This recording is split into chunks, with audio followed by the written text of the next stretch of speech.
On this week's episode of the Crushing Debt Podcast, financial consciousness. So, welcome back to this week's episode of the Crushing Debt Podcast. My name is Shawn Yesner, owner and founder of Yesner Law. We are missing George this week. He got a last minute thing that he got called away to. So, we will reconnect with your financial coach, George Corbello, next week in next week's episode. But I am not alone today. I do have a guest for you. So he is the co-founder and CEO of Retire US, a fintech platform disrupting today's financial planning with a better path to financial freedom. After spending a decade as an investment financial advisor, designing systems for high net worth individuals and corporate executives, he shifted his focus to making independent fiduciary financial guidance more accessible. In 2022, he co-founded Retire US with the vision of blending technology with human relationships to make premium financial planning frictionless and affordable for everyone. Welcome our guest this week, Michael Scarpati. Welcome, Michael. Hey, what's going on, Shawn? Thanks for having me. Yeah, so I want to give people, kind of right off the bat, if they want to know more about you, again, I said it's Retire US. The website is retire.us, and I'll put that in the notes. If they want to find you on the social medias, it's at retire.us on Instagram and LinkedIn. But really, the website's probably the best place to go for all the services and all the stuff that you provide. And we'll get into that as we talk a little bit more. But I think where I wanted to start, and I said this to you at the beginning, that this is a show about eliminating debt. So I think there are a lot of our audience that says, well, why would I need to worry about a financial advisor when, how am I supposed to scrape two pennies together to invest for the future when I've got all this debt mounting on me? And I think a lot of it is a mindset shift. I think a lot of it is a mindset issue because, I think that we don't think about retirement when we're young. We only start to think about retirement as we get older. And that's potentially a mistake because, it's with the old Chinese proverb, when's the best time to plant a tree 20 years ago? When's the second best time to plant a tree today? So what do you think in terms of how can people adjust their mindset or shift their mindset where they start to incorporate some retirement planning, regardless of where they are financially? It's a great question. It's a great question. And I think you hit the nail on the head. Mindset starts with mindfulness and really understanding our current state of affairs, our current situation. So, debt is generally a symptom of external circumstance, right? That's usually the first component. And it can be a symptom of habit, right? Habit forming. And that all starts with mindfulness, being super mindful, being very aware, right? We talk about financial consciousness. It starts with understanding the now and understanding kind of the why. So what is the root cause for the debt? So where did it come from? Is it an external situation? Right? Was it a one-time event, or is it something that's been building gradually over time and we're just having a hard time kind of restructuring and getting out of the habit or the rut? And that mindfulness is what we call it, is kind of that first level of financial wellness and financial consciousness. It's just understanding the why and the how of the now. Yeah, and I'm looking on the website right now, and it was funny as you were talking, you've got under the tab that talks about all the services you provide, guidance on the 4 levels of financial wellness, and level 1 is mindfulness, and then level 2 is basic planning, level 3 is task mastery, and level 4 is wealth mastery. So do these each build on the one before, or is it, it would seem to me, first you focus on mindfulness, then you go to some basic planning, then you wrap in the tax, then you wrap in the wealth, right? Yeah, and it kind of goes to that original hurdle that most people feel is this even worth it for me, right? To talk to somebody that can financially guide me. Well, it's a walk, run approach, right? We got to walk before we run, but really we got to crawl before we walk. And that mindfulness, that first level is a free tier that we offer actually on the website, which is really just about more resources and getting some insights on that current situation, some of the major roadblocks that are in your way and that are kind of stopping you from feeling financially free or feeling that that path is even something that's viable. And they all build. So it doesn't need to be, a swallow the ocean type of an approach. We first want to really master the current financial situation. And it really all rolls back to understanding the habits, right? Habits make us and habits break us. And particularly when it comes to financial wealth building and financial freedom, the smallest subtle things can make a world of a difference over a 20, 30, 40-year period of time. So if we can start to become mindful of how our day-to-day actions actually impact the bigger picture, it creates a little bit of an easier, more frictionless path to start to build a foundation, then build on top of that foundation with more advanced strategies and tactics to ultimately build wealth and create that clear path to financial freedom. Yeah, and that's I think it's a mindset issue. It's an issue of George and I have said this on the show multiple times. If all you can afford to put away is $5, that's better than the person that puts away $0. It's better than the person that puts away $1. Not as good as the person that puts away 10, but you can build up to that. Absolutely. Absolutely. The thing that I think most people miss when it comes to financial planning and really getting their affairs in order is that the biggest asset that we have isn't even the money that we can save, it's actually the time in which we can save that money. So the earlier that we can start, compounding interest, right, is the ninth wonder of the world, and it's all built over time, right? We just need to start somewhere. And so, as you mentioned, even if it's $5, $10, starting now, right? Starting yesterday is where the value really starts to kick in because all of a sudden that money begins working for you so that you don't have to work quite as hard for the money. And that's really where financial freedom is built, right? When we're thinking about getting to the future, financial freedom is ultimately we're in a state in the future where our money is doing all the work, right? And we no longer have to work. The money becomes the machine. There's a system, there's almost a factory, if you will, that's producing income and at least keeping up with your lifestyle. But that all starts with you and starts with the present. And just getting something started can make a world of a difference because time is that biggest asset. Yeah.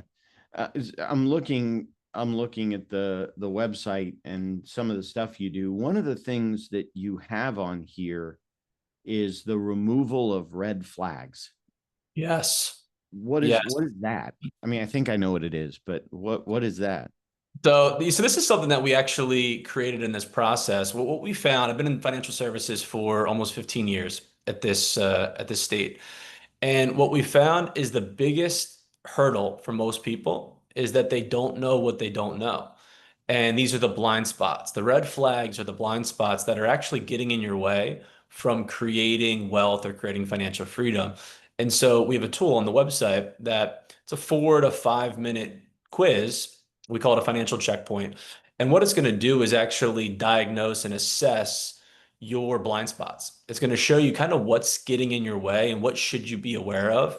And this is what comes back to that whole idea of financial consciousness, right? We can't solve the things that are in our way if we don't know what they are and we don't know how they impact us. And so the red flags are actually just an easier way for us to kind of simplify it. Our goal is to simplify all the steps, financial wellness, financial planning, all of it can feel very overwhelming. Just being in the industry for a while, the complexity is a major reason people don't move forward. It's just, it feels like it's going to be too much. It feels like it's going to be too complicated. So how can we make it as digestible and as simple as possible just to take the first step? And then once we take that first step, then we'll work on taking the second. And evaluating that red flag current situation is kind of the first easiest way to start raising that level of awareness to see what's needed to get you to the next level. Yeah. So I'm looking at some of them because I'm thinking, what would an example of a red flag be? But you've got those on the website as well. So one of them is the first one here. You haven't quantified your retirement goal. Yep. Number two, your old employer plan is not in an IRA. Your investment needs are unknown. Your inflation risk is high. Your market risk is high.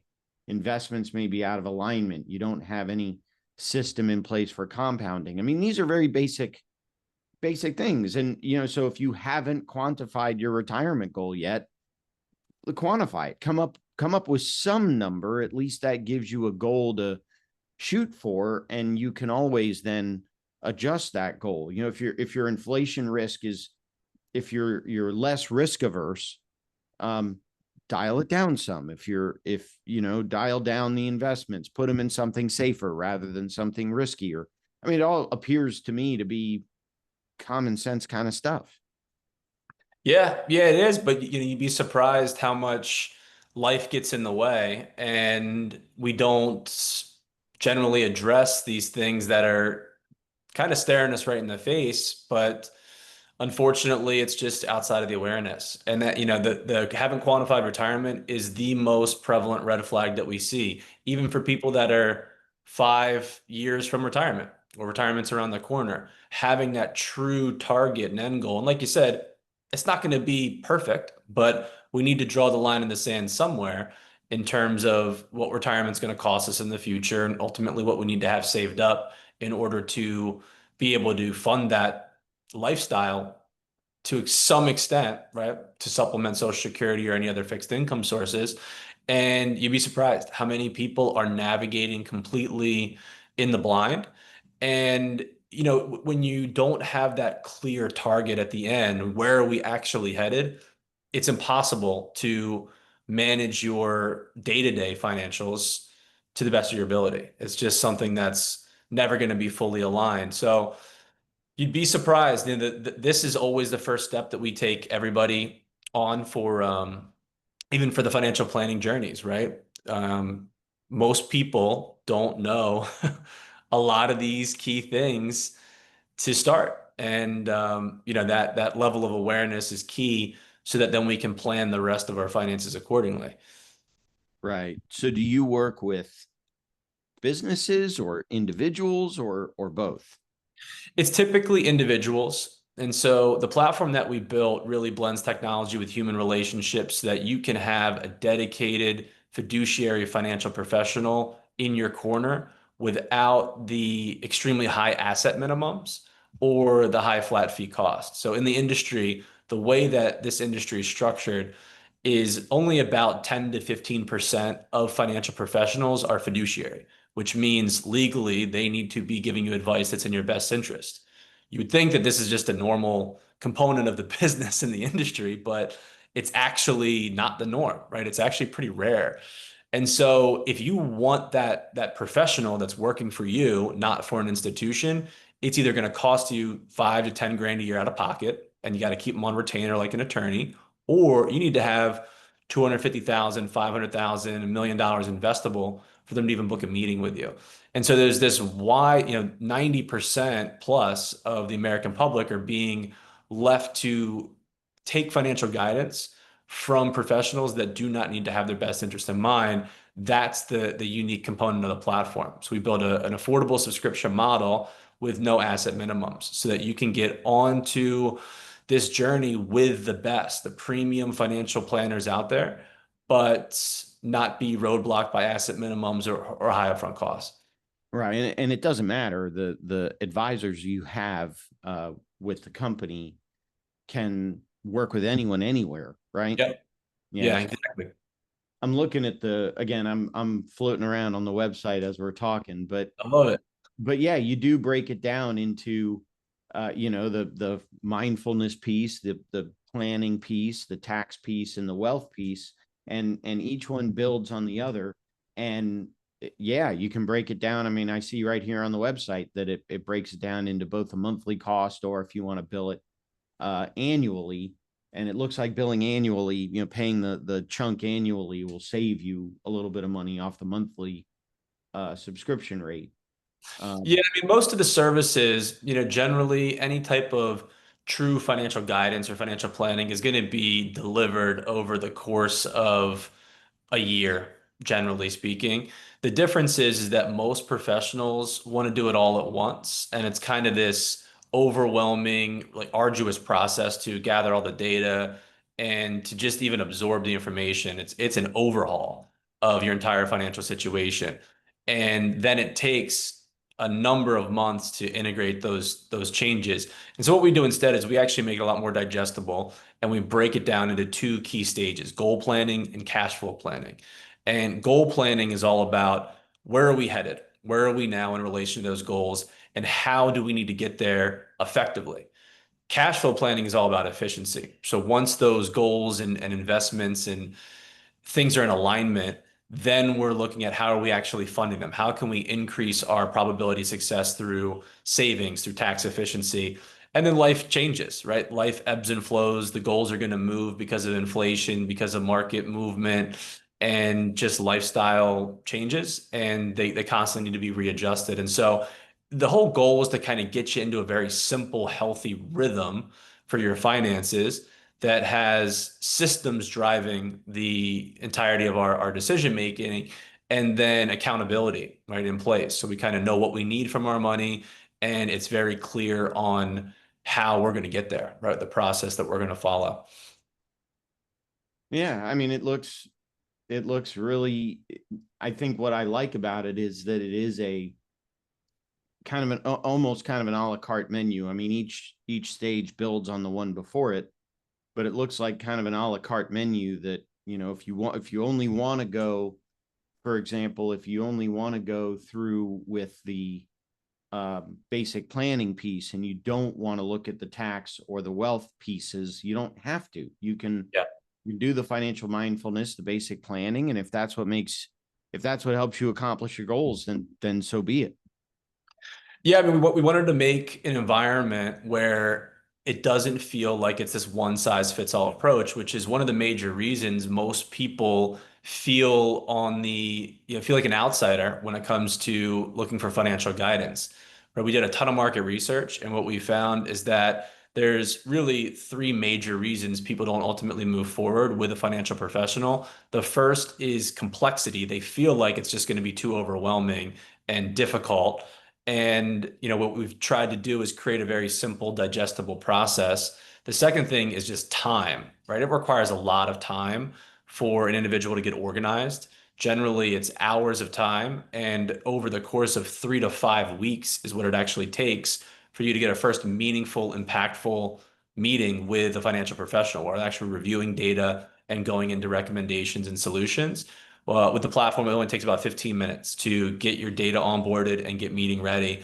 And then the last is just accessibility in that, do I qualify for this? Is this actually for me? Is this, do they want to look at more than what I'm ready for? Do I have enough assets? Is it going to cost too much money? That accessibility one is such a hurdle for so many people. And so we figured if we can kind of create this crawl, walk, run approach with different starting points and entry points for the public, it will kind of reduce those roadblocks and allow some people to at least just get started. And that's the hardest part is just getting started with this stuff. Right. No, and I kind of want to come back and talk about that in terms of the getting started in the mindfulness, but I also wanted to make a comment about the complexity angle of it. And I think I've told this story before on the show, but we're 460 some odd episodes in, so there may be people that haven't heard some of these stories yet. But I remember when I was a young attorney working at another firm before I had started my own, we had the financial advisor that was picked by the law firm. The financial advisor that had the business of the law firm came in and talked to us about all the different investment options. And in talking to them, I said, I'm a young guy. I was late 20s, early 30s, something in that range. I said I can afford to be a little bit more risky in terms of my investments, so I can try to make them grow faster, and I can be a little bit more aggressive in what I put away. Since at that point I was single, I didn't have any kids, I didn't have anything else going on.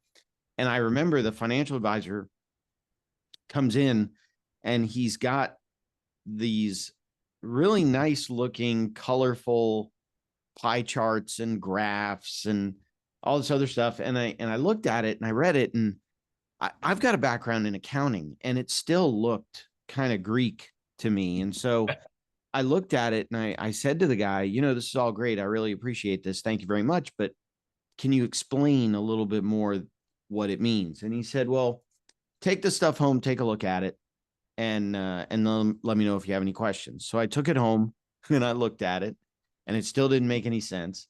And the next time he came in, I said, look, I read it, I reviewed it, I appreciate it. I still have some questions. He goes, well, here, read through this. And it was something else with more colors and pie charts and graphs and whatever. And Right. and so my first thought was, well, good. You're good at colors.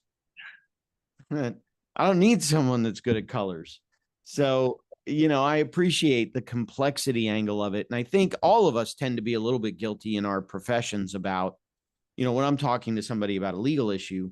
I've been doing this for so long that I know what the slang is. I know what the issues are. I know everything that's going on. Um, but when you're in it and in the middle of it, and you don't know, and you're talking to somebody like, well, I know exactly what I'm talking about, but the person you're talking to doesn't quite get it. And I think that's what that level of perceived complexity, I think, is what turns off a lot of people. Yeah, I couldn't agree more. And the funny thing is, 15 years in the business, hundreds and hundreds of client households that we've managed, most people do not want to get in the weeds. Most financial advisors tend to gravitate towards that, right? Because like you said, they're more technical. They're getting into the investment management and the minutia and the weeds around what does the true risk and standard deviation and alphas and betas of the portfolio. What does that do for them in the, over the course of the year, and they're maximizing their returns. And the reality is most people don't care about that. What they want to know is, am I on pace for my goals? Is my investments in alignment with what I need, right? And it really comes down to actually starting at the end, right? That reverse engineering process of quantifying retirement, that's how we simplify it. Once we know where we need to head, right? Let's say I need $1 million saved up, and now we say, okay, well, where are we at now? And what is the actual rate of return based off of what you're saving? How much interest do you need every single year? Right? That kind of dictates the path. That dictates everything. And so it Right. makes it a little bit simpler. It's say, hey, we need to average a 7% rate of return every year. This type of a portfolio is really meant to target that type of a return. And things are going to ebb and flow, and there's different strategies and systems we can put in place as we get closer to consistently reduce the volatility and make it very simple. But we want to create more of a systematic approach for how we're actually just generating that return, and make it very simple to understand, instead of getting, fully zoomed into each individual fund and each individual stock. If clients want to do that, the advisors are happy to do that. But what I found is 95% of households just want to know, what do I need from the money, right? Are we on pace? Do we need to make any changes? And is this aligned with not only my risk tolerance, but my risk capacity, right? How much risk that I should be taking, not just how I feel about the overall plan. Yeah. And the advisors kind of tend to swing the pendulum to the other side, where they want to get technical. There's a lot of jargon and nomenclature that nobody knows what they're talking about. And it can be, kind of immediately off-putting for people. And they go, all right, never mind. This isn't for me. Well, and I think what I like about your platform is that it's got a lot of it doesn't have a lot of complexity in it. It does have some base, not I don't want to say basic in a negative way, but it all tends to make sense. And I kind of want to turn back to what we talked about in the beginning. I think if somebody's listening to this show and they're saying, I've got way too much debt to kind of consider or worry about, 40 years down the road when I might want to retire, what would you say to somebody that's in that dilemma of, should I get out of debt before I start investing for the future, or should I start investing now? Um, what would you say to somebody that asks that question?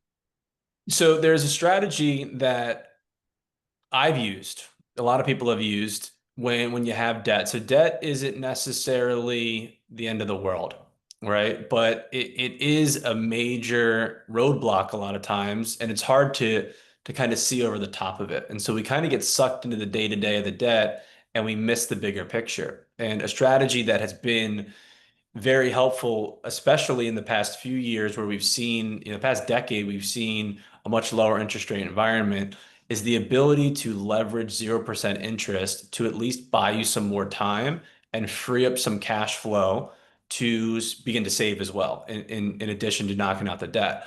So what happens is a lot of people end up with debt and the interest rates are going to be higher than they're going to earn in investments. And so you need to knock it out before you can think to invest for the future, right? If the S&P on average, is around 9% historically year over year, but if our credit card debts are in the 20% or even our personal loans are in the 9+%, you got to take care of it first. Right. However, if we can essentially refinance the debt, we can roll over a component of that, take a 3% hit to 5% hit to roll it into a 0% card for 18 months.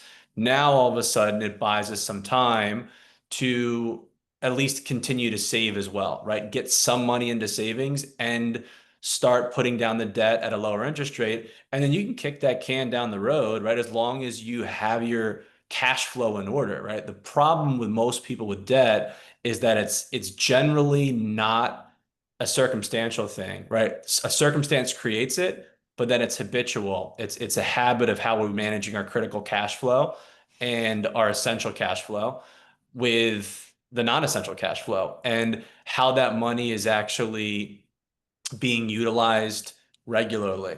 So we need to create space, right? So I think the space and time can be created a lot of times by refinancing the debt. Now we have a moment to kind of take a step back and go, okay, all right, what do I need to get in order over the next 18 months to make sure that this does not happen in perpetuity? I can find, and listen, sometimes income is the constraint, right? And sometimes we need to find additional income streams. It's just the reality. You may need to find an additional side hustle or whatever it may be to break through, right? And finally get over the hump.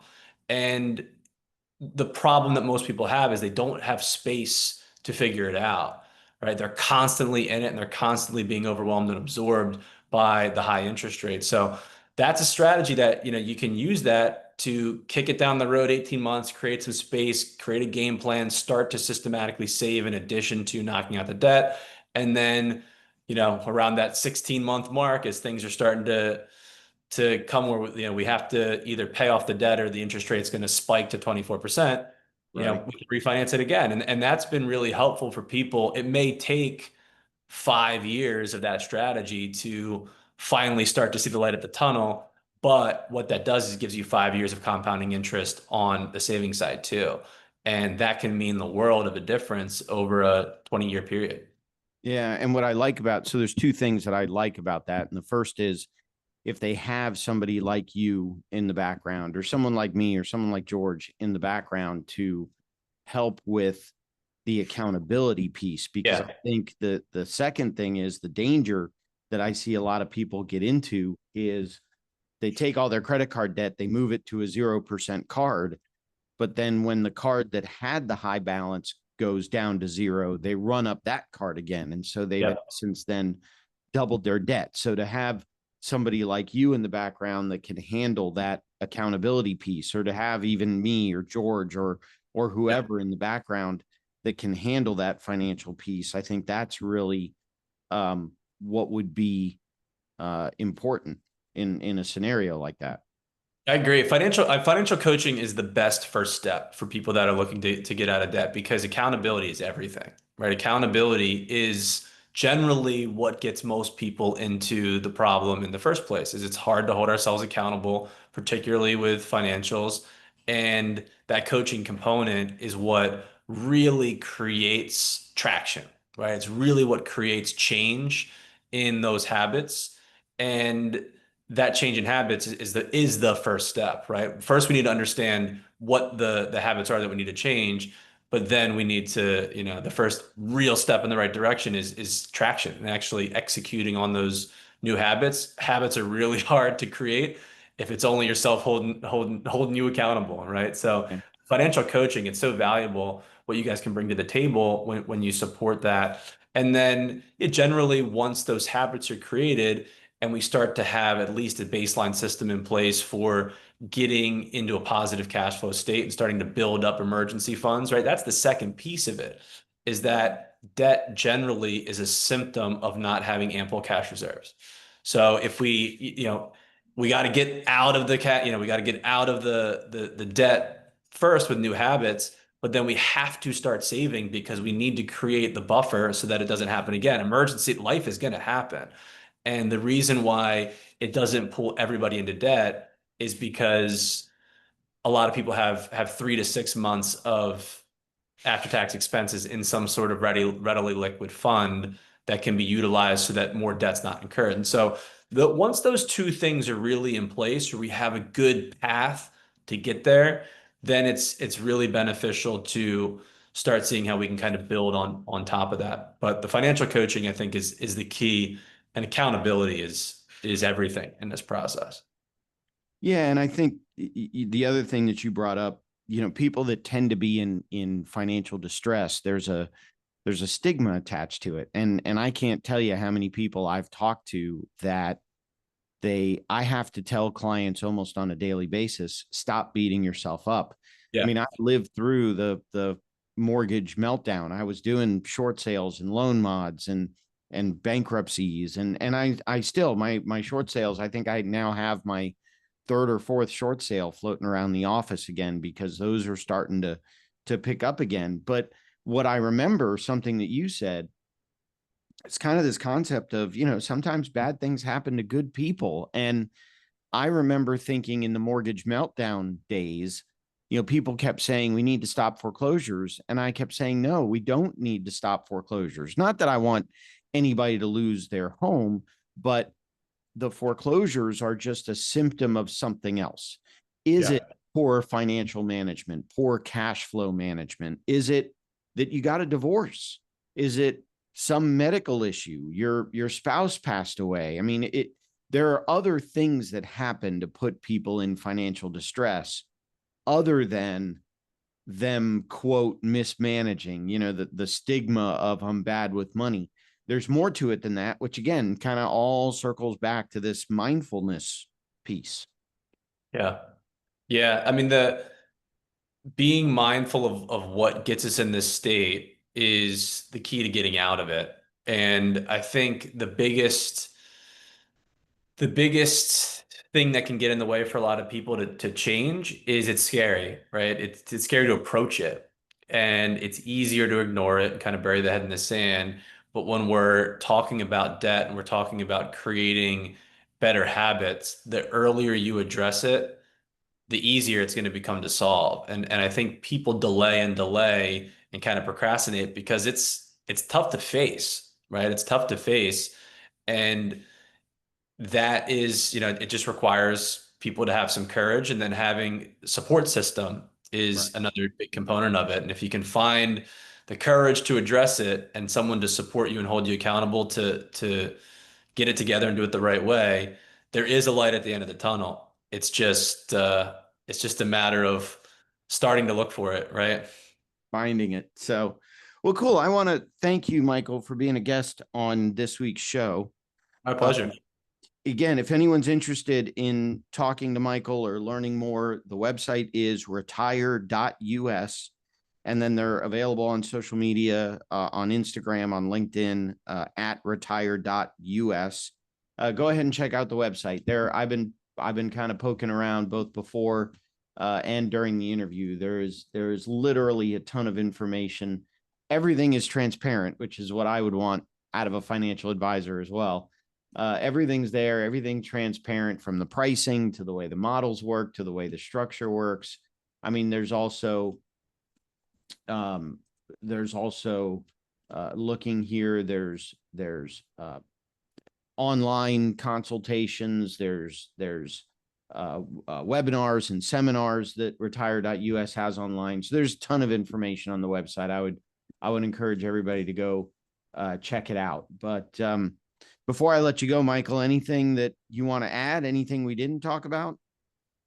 No, this was great. Thank you so much, Shawn, for having me on the show. This was a lot of fun to chat about. I hope your listeners can take some value from this and start to increase the financial consciousness for their own betterment and financial future to find that light at the end of the tunnel and start to feel a little bit less stressed about our money situation.